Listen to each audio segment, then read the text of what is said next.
எத்தனை பேர் வந்து ரெகுலராக ஒரு 10 இயர்ஸா 5 இயர்ஸா ஒரு 20 இயர்ஸா ஒரே ஒரு காரியத்தை நீங்கள் அப்படி வச்சிருக்கிறீங்களோ அதுக்கு மேலே கை வச்சு நீங்கள் ஜெபம் பண்ணுங்க. என்ன ஜெபம் பண்ணுங்கன்னா, இத்தனை நாட்களும் இதை நீங்கள் ஆசீர்வாதமாக்கி எனக்கு தந்ததற்காக ஸ்தோத்திரம், இந்த வீட்டை எனக்கு தந்ததற்காக ஸ்தோத்திரம், இந்த வாகனத்தை எனக்கு தந்ததற்காக ஸ்தோத்திரம், இந்த தொழிலை எனக்கு தந்ததற்காக ஸ்தோத்திரம். இப்போ பாஸ்டர் ஆண்டவர் உங்க வார்த்தையை சொன்னதன் மூலமா நான் ஜெபிக்கிறேன், இதுல ஒரு புதுமையை நான் பார்க்கணும், ஒரு நியூவை நான் பார்க்கணும், ஒரு நியூவை நான் பார்க்கணும். இது உலகத்தானுக்கு உலகத்தான் நிறைய பேர் இது பண்றாங்க. ஆனா உண்மையா சுதந்திரிக்க வேண்டியது யார் அப்படின்னா சொல்லுங்க, உண்மையா சுதந்திரிக்க வேண்டியது யாரு? நம்ம தான் சுதந்திரிக்கணும். நம்ம அதுக்கு மேல ஆசையோ அப்படி நம்ம அதுக்கு பின்னாடி போறது அப்படின்னு கிடையாது. நான் என்ன பண்றேன் அப்படின்னு சொன்னா, இந்த உலகத்துல ஆண்டவர் உங்களை வச்சிருக்கும் போது நிறைய பேருக்கு சாட்சி சொல்வதற்கு ஒரு நியூவை நீங்க பார்க்க வேண்டாம். அந்த பழைய வாழ்க்கையை எத்தனை நாள் தான் பார்த்துட்டு இருப்பீங்க? அந்த பழைய வாழ்க்கையை நினைச்சு எத்தனை நாள் தான் கவலைப்பட்டுட்டே இருப்பீங்க? அதனால முதல்ல நீங்க என்ன நினைங்கன்னா, இந்த ஜெபம் முடிச்சதுக்கு அப்புறம் அட்லீஸ்ட் உங்க வீட்டை ஒயிட் வாஷ் பண்ணுவேனாவது, ஹலோ, ஒயிட் வாஷ் பண்ணுவேனாவது ஒரு முடிவெடுங்களேன். அப்படியாவது ஒரு முடிவெடுங்களேன், கொஞ்சமாவது ஏதாவது ஒன்று முடிவெடுங்களேன். நீ உங்களுக்கு அது விருப்பமே இல்லை, உங்களுடைய சூழ்நிலை, நம்முடைய சூழ்நிலை புரியுது எனக்கு. பட் நீங்க ஆசைப்பட்டு விருப்பப்பட்டு ஜெபம் பண்ணாதானே கர்த்தர் செய்வாரு, அப்படித்தானே? இப்போ உங்களை பார்த்து கேட்கிறேன், நீங்க ஆசைப்பட்டு விருப்பப்பட்டு ஜெபம் பண்ணது எது உங்களுக்கு கிடைக்காம இருந்திருக்குது? உங்களுக்கு தேவையானது நீங்க சொல்லுங்க பார்க்கலாம். நீங்க சொல்லுங்க பார்க்கலாம். ஏதாவது ஒண்ணு உங்களுக்கு தேவையான ஒண்ண நீங்க கேட்டு ஜெபம் பண்ணி ஏசப்பா தராம இருந்திருக்கிறாரா? என்ன பொறுத்தளவில் நம்ம ஜெபம் பண்ணி எதை கேட்டு, எனக்கு தேவையான எதை நான் இன்னைக்கு வரைக்கும் கேட்டேனோ அதை கர்த்தர் எனக்கு என்ன பண்ணிருக்கிறாருன்னா கண்டிப்பா தந்திருக்கிறாருங்க. ஆச்சரியமா இருக்குங்க. சில டைம் மீன் குழம்பு சாப்பிடலான்னு நினைப்போம், அன்னைக்கு வசதியே இருக்காது, மீன்காரரே வரமாட்டாரு, அது ஒரு வெள்ளிக்கிழமையா இருக்கும். ஆனா யாராவது ஒருத்தர் அன்னைக்கு நேற்றுக்கு நான் செஞ்சேன், இன்னைக்கு நல்லா இருக்கும்னு கொண்டு வந்தேன் அப்படின்னு எல்லாம் சொல்லியிருக்காங்க. அப்போ நம்மளை ஆண்டவர் எவ்வளவு தூரம் கர்த்தர் நம்மளை நேசிக்கிறாரு. ஆமென் சொல்லுங்க பார்க்கலாம். நீங்க இப்போ குடி போன வீடு நீங்க ஜெபம் பண்ணி எனக்கு ஒரு வீட்டை தாங்கன்னு சொன்ன உடனே நீங்க ஆண்டவரே, நான் ஏற்கனவே ஒரு சின்ன குட்டி வீட்டில் குடியிருந்தேன், ஒரு விசாலமான வீட்டில் எனக்கு கொண்டு போங்கன்னு நீங்க ஜெபம் பண்ணி கர்த்தர் உங்களுக்கு விசாலமான வீடை தராம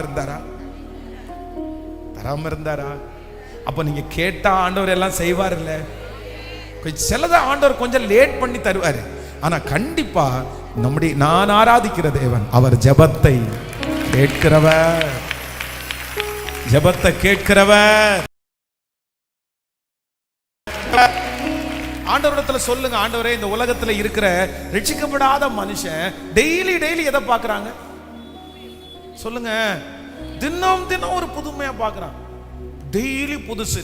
கடந்த சமீபத்தில் வந்து ஒரு கோயம்புத்தூர்ல ஒரே ஒரு ஸ்வீட் கம்பெனி வந்து பயங்கரமா டெவலப் ஆயிட்டு இருக்கு, ரொம்ப டெவலப் ஆயிடுறாங்க.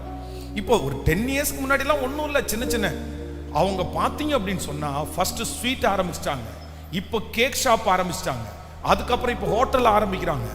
அவங்க வருஷம் பார்த்தீங்க அப்படின்னு சொன்னா புதிய ப்ராஜெக்ட் பண்ணிட்டே இருக்காங்க, பெஸ்டா பண்ணிட்டே இருக்காங்க. எப்படிடா இவங்க எல்லாம் இப்படி பண்றாங்க? நான் என்ன சொல்றேன் அப்படின்னு சொன்னா, எகிப்தின் சம்பாத்தியம், எத்தியோப்பியாவின் வர்த்தக லாபம், நெடிய ஆட்களாகிய சபையரை லாபம் நமக்கு தானே தேடி வரணும். ஆமென். நீங்க யாராவது ஒருத்தர் இன்னைக்கு நாளைக்கு வந்து, பாஸ்டர் ஒரு புது கம்பெனி ஒன்று ஆரம்பிச்சேன், 5 பேர் அதுக்கு வேலைக்கு அப்பாயின்மெண்ட் பண்றேன், நம்ம சர்ச்சில் படிச்சு முடிச்ச ஏதாவது பிள்ளைங்க ஒரு 5 பேர் இருந்தா கொஞ்சம் தர்றீங்களா அப்படின்னு கேட்டா எப்படி இருக்கும் பாருங்க. 5 பேருக்கு வேலை கொடுத்தீங்கல்ல நீங்க, அதே 50 பேர் ஆயிட்டாங்கன்னு சொன்னா மாசத்துக்கு ஒரு டைம் வந்து, பாஸ்டர் 50 பேர் இருக்காங்க பாஸ்டர், வந்து ஒரு ஜெபம் நடத்திட்டு போங்கன்னு சொன்னா எங்களுக்கெல்லாம் எவ்வளோ ஆசையா இருக்கும். ஏசப்பா எவ்வளோ மகிமைப்படுவாரு. கர்த்தர் உங்க மூலமா மகிமைப்படணும். நம்மளை ஆசீர்வதித்து கர்த்தருடைய நாம மகிமைப்படுவதற்கு கர்த்தர் நம்மளை ஆசீர்வதிக்கணும். சோ ஃபர்ஸ்ட் தலை மேல கையை வச்சு சொல்லுங்க, நான் ஒரு புதுமையை பார்க்கணும். இந்த உலகத்தை விட்டு போறதுக்குள்ள என் பிள்ளையினுடைய கையில ஒரு புதுமையை பார்க்கணும். இந்த நிலைமையை பார்த்து நான் சோர்ந்து இப்படியே நான் உங்க ராஜ்யத்துக்குள்ள வந்துடக்கூடாது. சொல்லுங்க, எஸ் எஸ் எஸ் எஸ். வாலிப தம்பிங்க ஜெபம் பண்ணுங்க. உங்க அம்மா ஒரு புதுமையும் பார்க்கலப்பா, உங்க அப்பா எந்த புதுமையும் பார்க்கல, ஆனா கர்த்தர் உன் கண்களை புதுமையை பார்க்க பண்ண வைப்பார்.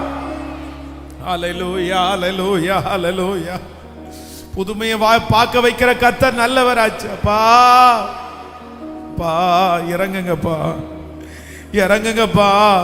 எங்க ஒவ்வொருத்தருடைய தலையின் மேலும் அந்த வார்த்தை ஆம் என்றும் ஆமேன் என்றும் அப்படியே நிறைவேறுகிறதற்காய் ஸ்தோத்திரம், ஸ்தோத்திரம் அப்பா, ஸ்தோத்திரம், ஸ்தோத்திரம், ஸ்தோத்திரம். உங்களால கூடாத காரியம் ஒன்றும் இல்லை. உங்களால எல்லாம் முடியும். இதோ நான் சகலத்தையும் புதிதாக்குவேன், இதோ நான் சகலத்தையும் புதிதாக்குவேன், இதோ நான் சகலத்தையும் புதிதாக்குவேன் என்கிற வார்த்தையின்படியே இப்பொழுது இந்த சத்தம் யார் யாருடைய இல்லத்தில் காதுகளில் தொனிக்கப்படுகிறதோ அங்கெல்லாம் அந்த பலவீனமான சரீரம் ஒரு புதுமை ஆகட்டும் ஆண்டவரே, ஒரு நியூ ஆகட்டும் ஆண்டவரே. சொல்லணும். ஒரு 2 வருஷம் தாண்டி ஒருத்தர் வந்து சொல்லணும், பாஸ்டர் நீங்க அன்னைக்கு சொன்னீங்கல்ல, அன்னைக்கே நான் ஜெபம் பண்ணேன், இன்னைக்கு கர்த்தர் என் கடையை புதுசாக்கிட்டாரு, என் வீட்டை புதுசாக்கிட்டாரு, என் வேலையை புதுசாக்கிட்டாரு, என் சரீரத்தை புதுசாக்கிட்டாரு. அப்படிப்பட்ட ஒரு புதுமையை எங்க பிள்ளைகள் பார்க்க போகிறதற்காக ஸ்தோத்திரம். நன்றியப்பா. ஆமென்.